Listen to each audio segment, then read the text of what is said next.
May kalalagyan na itong si Ben Calatanggol at Ramon matapos siyang nahuli ni Toro sa harap ng City Hall. At samantala maswerte pa rin nakabalik itong si Miguelito sa kanilang mansyon. Ngunit ang sugat na tamo naman ni Miguelito isa itong banta na mahirap kalabanin itong si Tanggol, anya ni Roberto. Samantalang planchado na rin ang plano nila Tanggol at commissioner sa paglabas umano ni Tanggol. Ngunit sa kabilang banda, si Ben naman ay sinabi din niya sa kanyang asawa.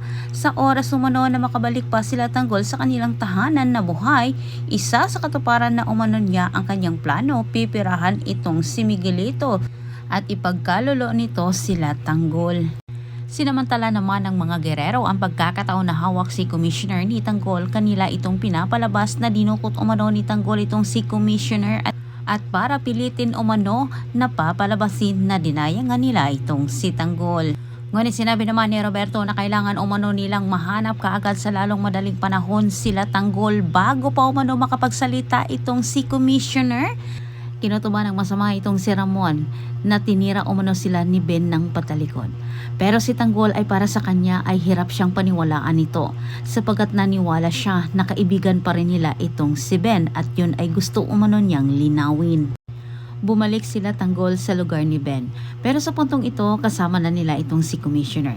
Nagtataka naman itong si Santino sa kabilang banda sa pilit na pinaniwala ni Rigor sa kanya, lalo't napapansin niya na may mali na umano sa kanyang ama, malaki na umano ang ipinagbago, tilang ito ay mas lalong naging masama ang ugali. Nadagdagan pa nila na balitaan nila na wala itong si Commissioner at pinapalabas nga ng mga gerero na dinukot umano nila Tanggol si Commissioner at para pagpipilitan na sila nga ang nanalo at dinaya ng mga gerero. Napag-isip-isip naman ni Santino sa huli na gagamitin umano niya ang pakiusap ni Marites na siya'y makipagkita kay Tanggol. Sinabi niya ito kay Rigor upang sa ganitong paraan ay madali umano nilang mapalabas itong si Tanggol sa lunggang pinagtataguan nito. Kit natutuwa naman itong si Roberto nang itinawag naman ito ni Rigor. Gagamitin nila Roberto at Rigor itong si Santino para mahuli lang itong si Tanggol.